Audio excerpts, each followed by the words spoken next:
Latest எபிசோடுகளை விளம்பரங்களே இல்லாமல் காணுங்கள். இப்ப எதுக்கு போன் பண்ண சொல்லு? ஹாஸ்பிடல்ல 3 லட்சம் ரூபாய் பணம் கட்டினாதான் டிஸ்சார்ஜ் பண்ணுவாங்க. அப்ப கட்டு. போராடி காப்பாத்திருக்காங்கல்ல, அதுக்கு பணம் கொடுத்துதானே ஆகணும். அம்மா, அப்பாவோட அக்கவுண்ட்ல பணம் இல்ல. எப்படி இருக்கும்? நான் தான் அவரோட அக்கவுண்ட்ல இருந்து எல்லா பணத்தையுமே எடுத்துட்டேனே. ஏன் இப்படி செஞ்சீங்க? இங்க பாருடி, அவரு பழக்க மாட்டாருன்னு சொன்னாங்க. சாக போறோட அக்கவுண்ட்ல எதுக்கு அவ்வளவு பணம்னு எடுத்துட்டேன். எப்படிங்க உங்களால இப்படி எல்லாம் பேச முடியுது? மனசாட்சி உங்களுக்கு கிடையாதா? எனக்கு மனசாட்சியே கிடையாது. எனக்கு எந்த பிரச்சனையும் இல்ல. இப்ப அதுக்கு என்ன? உங்ககிட்ட எல்லாம் எப்படி பேசுறதுன்னே எனக்கு தெரியல. நீங்க எடுத்து வச்சிருக்கிறது அப்பாவோட பணம் தானே, அத கொடுங்க. ஹாஸ்பிடல்ல நான் பில் செட்டில் பண்ணனும். அந்த ஆளோட ஹாஸ்பிடல் பில்ல நான் எதுக்கு கொடுக்கணும்?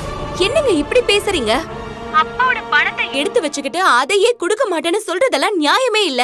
ஏய், நியாயம் அநியாயம் பத்தி எல்லாம் எனக்கு தெரியாது. அந்த ஆளுக்காக பணம் கொடுக்க என்னால முடியாது. விட்டுரு. அப்பாவோட உறவே வேணான்னு சொல்லிட்டீங்க, அவர் மேல பாசம் இல்லன்னு சொல்லிட்டீங்க. அப்புறம் எதுக்குங்க அவர் சம்பாதிச்ச பணத்தை நீங்க சுமந்துகிட்டு இருக்கீங்க? இதெல்லாம் உங்களுக்கு அசிங்கமா தெரியல? ஏய், இதுல என்னடி அசிங்கம் இருக்கு? இத்தனை நாளா அவர் எனக்கு புருஷனா இருந்து சம்பாதிச்ச பணம் டி. அதான் நான் எடுத்துக்கிட்டேன். இப்போ உங்க அப்பா குணமாகி திரும்ப வீட்டுக்கு வரும்போது அவர் சம்பாதிக்கிற பணத்தை நீங்க எடுத்துக்கோங்கடி. நீங்க பேசுறது செய்யறது எதுவுமே சரியில்லைங்க. எது சரி எது தப்புன்னு நீ எனக்கு பாடம் எடுக்காத. உசுறு போற நிலைமையில கூட உங்க அப்பா சுசிலா சுசிலான்னு உன் அம்மாவோட பேரை தாண்டி புலம்பிட்டு இருக்காரு.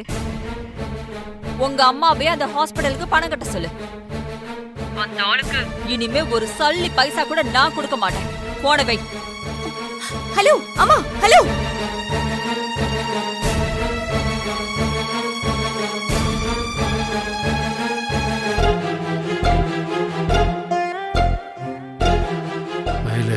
பணம் கட்டிட்டியா? இல்லப்பா. ஏம்மா, பின் நம்பர் மறந்துட்டியா? அக்கவுண்ட்ல பணம் இல்லப்பா. பணம் இருக்குமா? அதனால தானே நான் கார்டு கொடுத்தேன். அப்பா ஏதோ தேவைக்காக வெற்றியோட அம்மா உங்க அக்கவுண்ட்ல இருந்து பணம் எடுத்துட்டாங்களாம். அக்கவுண்ட்ல 4 லட்சம் இருந்தது. அவன் எடுத்தது போக மிச்சம் இருக்கும்ல, அதை நீ எடுத்து காட்டலாம்ல. மிச்ச பணத்துக்கு நம்ம வெளியே ஏற்பாடு பண்ணிக்கலாம்ல. அக்கவுண்ட்ல சுத்தமாவே பணம் இல்லப்பா. அவளுக்கு எதுக்கு அவ்வளவு பணம்? அப்படி என்ன தேவை அவளுக்கு? என்ன கேட்காம என் அக்கவுண்ட்ல இருந்து பணம் எப்படி அவ எடுப்பா? மயில, நீ அவளுக்கு போனை போடு, நான் பேசுறேன். ஐயோ அப்பா, விடுங்க. ஏதோ அவசரத்துக்கு எடுத்துட்டாங்க. இப்ப இருக்கிற நிலைமையில நீங்க அவங்களுக்கு போன் பண்ணீங்கன்னா தேவையில்லாத வாக்குவாதம் தான் வரும்பா. உங்களுக்கு இப்ப உடம்பு இருக்கிற நிலைமையில அந்த டென்ஷன் எதுவும் வேணாம்ப்பா. நான் வெளியில எங்கேயாவது ஏற்பாடு பண்ணிக்கிறேன்ப்பா.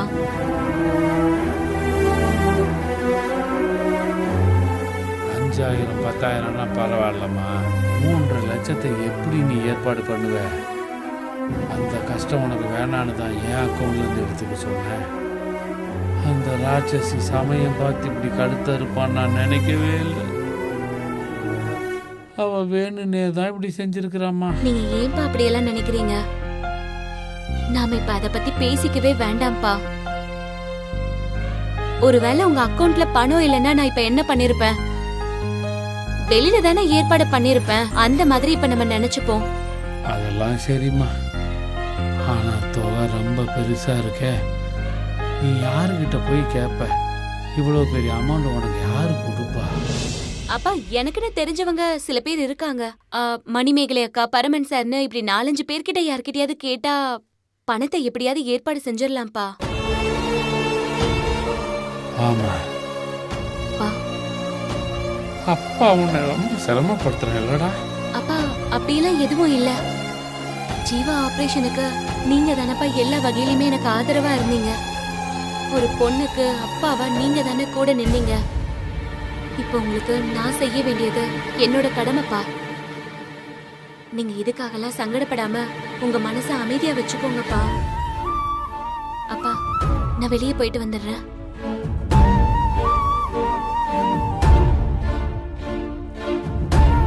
அம்மா, கையிலக்கா இப்ப வந்துருவாங்க. அவங்க வந்ததும் நீ வீட்டுக்கு கிளம்பி போமா. பாத்துக்கோ.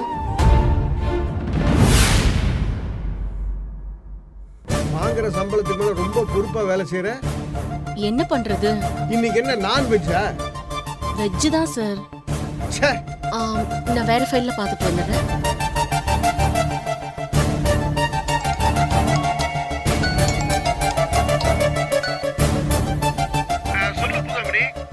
ஆண்டவர் எப்படிமா இருக்காரு? இப்ப பரவாயில்ல சார். கண்ணு முழிச்சு தெளிவா பேசுறாரு. டிஸ்சார்ஜ் பண்ணலான்னு டாக்டர் சொல்லிட்டாரு. ரொம்ப சந்தோஷம் புதமணி. இப்பதான் நல்ல தகவல் சொல்லியிருக்கேன். நாங்கெல்லாம் இங்க இருக்கவே தவிர எங்க மனசெல்லாம் அங்கதாமா இருந்தது.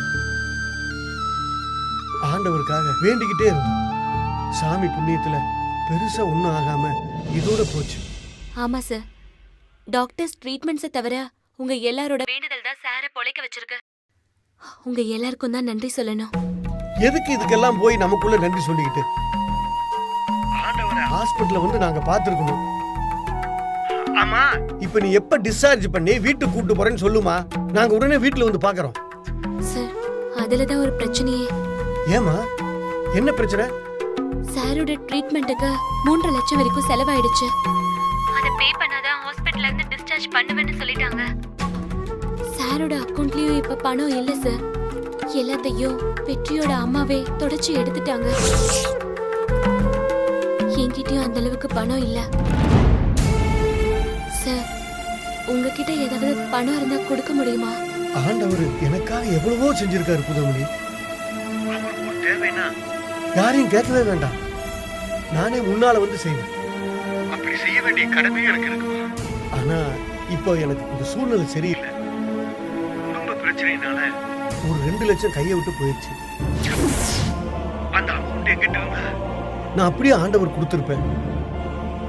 அப்புறம் மாச கடைசிங்கிறனால கையில பெருசா இப்போ ஒண்ணும் இல்லை. அதனால என்னால முடிஞ்சதை கொடுக்கிற புதமணி. சார், வெளியில எங்கேயாவது கேட்டு பார்க்க முடியுமா? முயற்சி பண்ணி பார்க்கறேமா. ஆனா உத்தரவாதமா என்னால எதுவும் சொல்ல முடியல. சரிங்க சார், நான் வச்சிடுறேன்.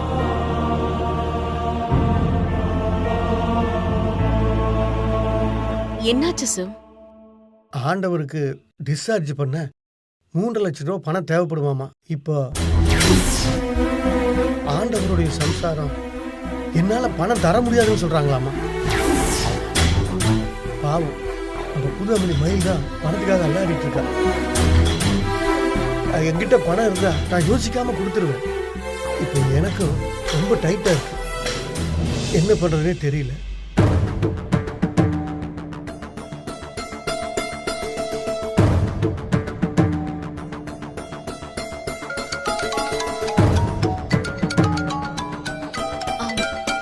சார், மயில் தான் சார் கூப்பிடுறான். பாவம், பணத்துக்காக தான் கூப்பிடுறான்னு நினைக்கிறேன். பேசுமா, உன் நிலைமை என்னன்னு எடுத்து சொல்லுமா.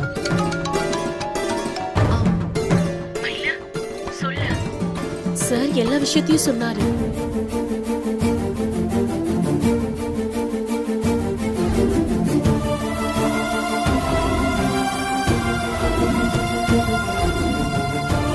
எனக்கு இப்ப இருக்க நிலைமையில வெளியில என்னால புரட்ட முடியாது மயில. இங்க பாரு, என்கிட்ட இருக்கிறத நான் கண்டிப்பா கொடுக்கறேன். சரிக்கா, தேங்க்ஸ். இன்னும் 2-3 பேர்கிட்ட கேட்க வேண்டியது இருக்கு. அங்கெல்லாம் பேசிட்டு நான் எப்போ உங்ககிட்ட பணம் வாங்கிக்கிறேன்னு உங்களுக்கு ஃபோன் பண்றேன். சரி மயில. சரிக்கா.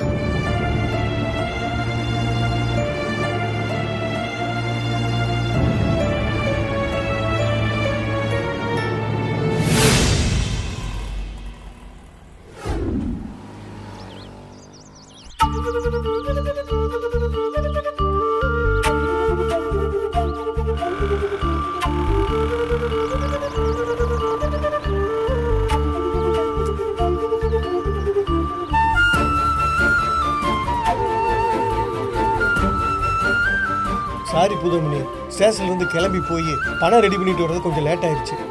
பரவாயில்ல சார். பழையமணி கொடுத்துரு.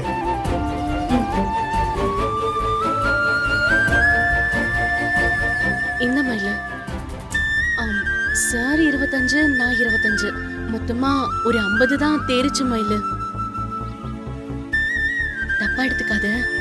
என்னக்கா இது? நான் கேட்டதுமே உங்க கையில இருக்கிற மொத்த பணத்தையும் கொண்டு வந்து கொடுக்குறீங்க. சார் மேலயும் ஏன் மேலயும் உங்களுக்கு எவ்வளவு அன்பும் அக்கறையும் இருக்குங்கிறதுக்கு இது ஒண்ணு போதும்க்கா. ரொம்ப தேங்க்ஸ்க்கா. என்ன புதுமணி, இதை போய் நீ பெரிய விஷயமா பேசிட்டு இருக்க. ஆனா எங்களுக்கு ரொம்ப சங்கடமா இருக்கு. மொத்த அமௌண்ட்டையும் நாங்களே கொடுக்கணும்னு தான் ஆசைப்பட்டோம். எங்க நேரமோ இல்ல ஆண்டவரோட நேரமோ தெரியல, அது முடியாம போயிடுச்சு. பரவாயில்ல சார், நான் தான் சொன்னேன்ல, இந்த மாதிரி 4-5 பேர்கிட்ட கிடைச்சத வாங்கி சேர்த்தாலே தேவையான அமௌண்ட் கிடைச்சிடும் சார். இது வரைக்கும் எவ்வளவு அமௌண்ட் கிடைச்சிருக்கு மயிலு? எனக்கு தெரிஞ்ச இடத்துல இருந்து ஒரு 50,000 வாங்கிட்டு வந்திருக்கேன்க்கா. நீங்க கொடுத்ததையும் சேர்த்து இப்ப 1 லட்சம் ரூபாய் கையில இருக்கு. அப்ப கூட இன்னும் 2 லட்சம் ரூபாய் தேவைப்படுதே மயிலு. அவ்வளவு பெரிய அமௌண்ட்டை போய் நீ யார்கிட்ட கேட்ப? ஆமா, திரும்பவும் அந்த அம்மாட்டே பேச வேண்டியதானே புதுமணி. இவ்வளவு நாள் ஆண்டவரோட குடும்பம் நடத்தி இருக்காங்க. ஆண்டவர் அவங்களுக்கெல்லாம் எவ்வளவு செஞ்சிருப்பாரு. ஆண்டவர் ஹாஸ்பிட்டல் பில்லுக்கே பணம் தர முடியாதுன்னு சொன்னா எப்படிமா? புருஷனுக்காக செலவு பண்ண வேண்டிய கடமை அந்த அம்மாவுக்கு இல்லையா? அந்த அம்மா குணத்தை பற்றி எனக்கு தெரியும். ஆனா இவ்வளவு கல்லஞ்சக்காரியா இருப்பாங்கன்னு நான் எதிர்பார்க்கவே இல்லை. அவங்களையும் முழுசா குறை சொல்ல முடியாது சார். இத்தனை வருஷமா அவங்க வாழ்ந்த வாழ்க்கை, அனுபவிச்ச சந்தோஷம் எல்லாமே கையை விட்டு போயிடுமோங்கிற பயத்துலதான் அவங்க இருக்காங்க. அந்த இன்செக்யூரிட்டில தான் அவங்க இந்த மாதிரி நடந்துக்கிறாங்க. எதுவும் மாறாதுன்னு சொல்லி அவங்களுக்கு புரிய வைக்கிற சூழ்நிலையெல்லாம் இப்ப இல்ல. அவங்களுக்கு எதுவும் புரிய வேண்டாம் மயிலு. உள்ள என்ன கோவனாலும் இருந்துட்டு போட்டும். அதுக்காக கட்டின புருஷன் செத்து பொழைச்சு வந்திருக்காரு. இந்த நிலைமையில கூடவா அதே கோவத்துல இருப்பாங்க? அவங்க ட்ரீட்மெண்ட்டுக்கு பணம் கொடுக்க மாட்டேன்னு சொல்றதெல்லாம் நியாயமே இல்ல. மனுஷங்க ஒரே நாள்ல இப்படி எல்லாம் மாறிடுவாங்கன்றது என்னால நம்பவே முடியல. அதை விடு பழையமணி. அந்த அம்மாவை பத்தி பேசினா பிபி தான் ஏறும். ஆமா, இப்ப மீதி பணத்துக்கு என்ன வழின்னு நம்ம யோசிப்போம். மயிலு, நீ வேற யார்கிட்டயாவது கேட்டிருக்கியா? ஆமாக்கா, யார்கிட்ட எல்லாம் என்னால கேட்க முடியுமோ அவங்க எல்லார்கிட்டயுமே தான் நான் பணம் கேட்டிருக்கேன். யார்கிட்ட எவ்வளவு தேரும்னு தெரியல. எப்படியாவது இன்னைக்குள்ள பணத்தை கட்டி சார வீட்டுக்கு கூட்டிட்டு போயிடணும்க்கா. உடம்பு சரியாகியும் அவர் இன்னும் ஹாஸ்பிட்டல்லயே இருக்கிறது ரொம்ப சங்கடமாவும் வருத்தமாவும் இருக்கு. ஜீவா ஆபரேஷனுக்கு பணம் தேவைப்பட்டப்போ சாரோட வீட்ல இருந்த பணம் நகைன்னு எல்லாத்தையுமே கொண்டு வந்து கொடுத்தாரு. அவருக்கு ஒரு தேவைன்னு வரப்ப என்னால அதை திருப்பி செய்ய முடியாம போயிடக்கூடாதுக்கா. அதனாலதான் பணத்துக்காக எல்லா இடத்துலயுமே அலைஞ்சு தெரிஞ்சிட்டு இருக்கேன். நீ ஒன்னும் கவலைப்படாதம்மா. மனுஷங்க கைவிட்டாலும் சாமி உன்னையும் ஆண்டவரையும் கைவிடாது. ஏதாவது ஒரு வழியில உனக்கு கண்டிப்பா பணம் கிடைக்குமா? நாங்களும் இதோட உன்னை விட்டுற மாட்டோம். எங்களால முடிஞ்ச வரைக்கும் முயற்சி செய்யறோம். நீ சொன்ன மாதிரி இன்னைக்குள்ள ஆண்டவரை எப்படியாவது நீ வீட்டுக்கு கூட்டு போகணும். அதான் முக்கியம்.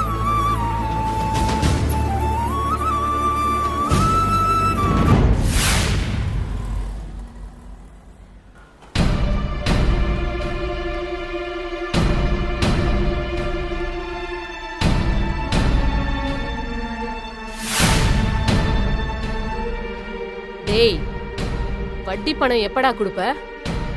ஈவினிங்குள்ள பணம் வரலன்னு வெச்சுக்க, நான் என்ன பண்ணுவேன்னு எனக்கே தெரியாது.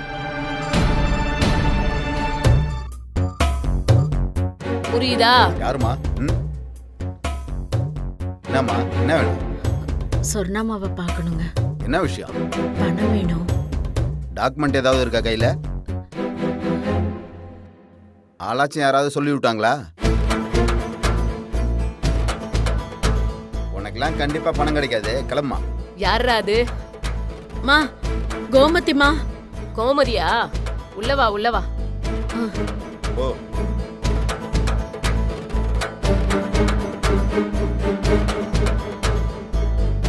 வணக்கம்மா.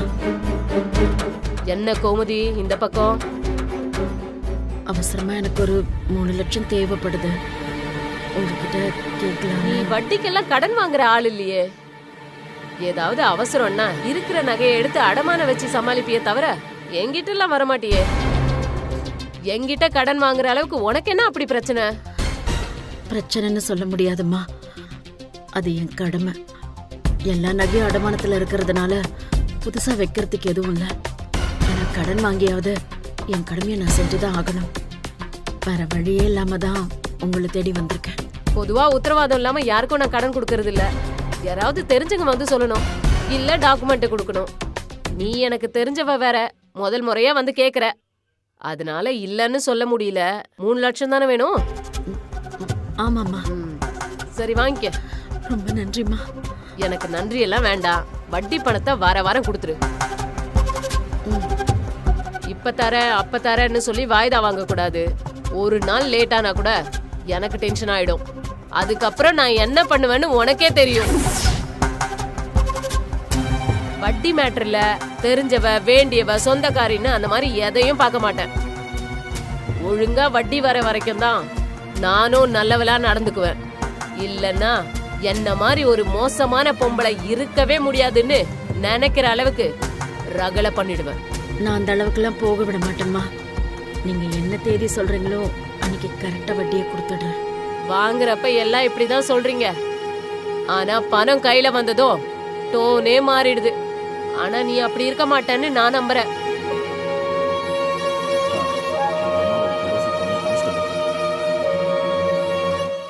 ஆமா, உன் கடைசி பொண்ணு கான்ஸ்டபிள் தானே? ஆமாம்மா. போலீஸ்ன்றதுனால என்கிட்ட விளையாடி பார்க்காத. எனக்கும் டிஐஜி வரைக்கும் தெரியும். ஐயோ, எனக்கு ஆட்டம் காட்டணும்னு நினைச்ச நீதான் அசிங்கப்பட்டு போயிடுவ. மானம் கெட்டுடும். அம்மா, அவளுக்கு தெரியாம தான் இப்ப நான் உங்ககிட்ட கடன் வாங்க வந்திருக்கேன். அவ இந்த விஷயத்துக்குள்ள வரவே மாட்டான். வட்டிக்காக நீங்க என் வீட்டுக்கு வரணும்னு கூட இல்ல, நானே சரியா கொண்டு வந்து கொடுத்துடுறேம்மா. உன் மேல உள்ள நம்பிக்கையில தான் பணம் கொடுக்கறேன். சொன்ன வார்த்தையை காப்பாத்துறது உன்னோட பொறுப்பு. டேய், 3 லட்சத்துல 1 மாசம் வட்டி எடுத்து மிச்ச பணம் எடுத்துட்டு வா. அப்படியே டாக்குமெண்ட்டையும் எடுத்துட்டு வா.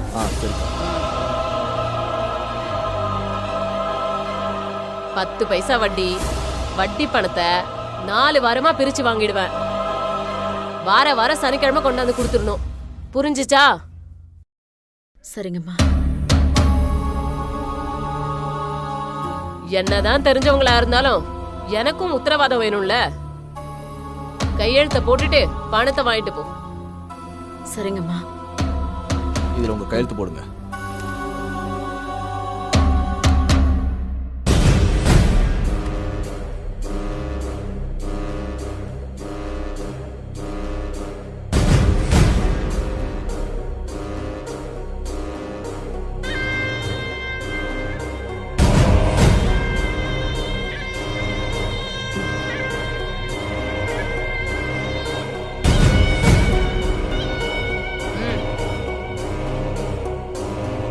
வரேம்மா.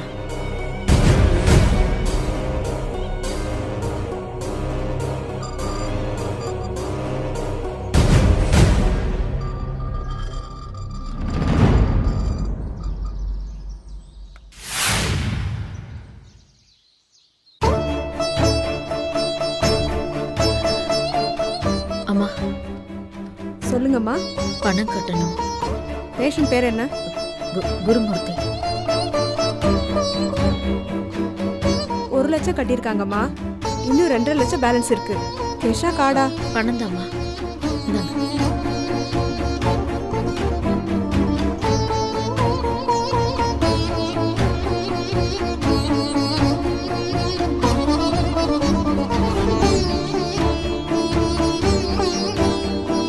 இந்தாங்கம்மா. நன்றிம்மா.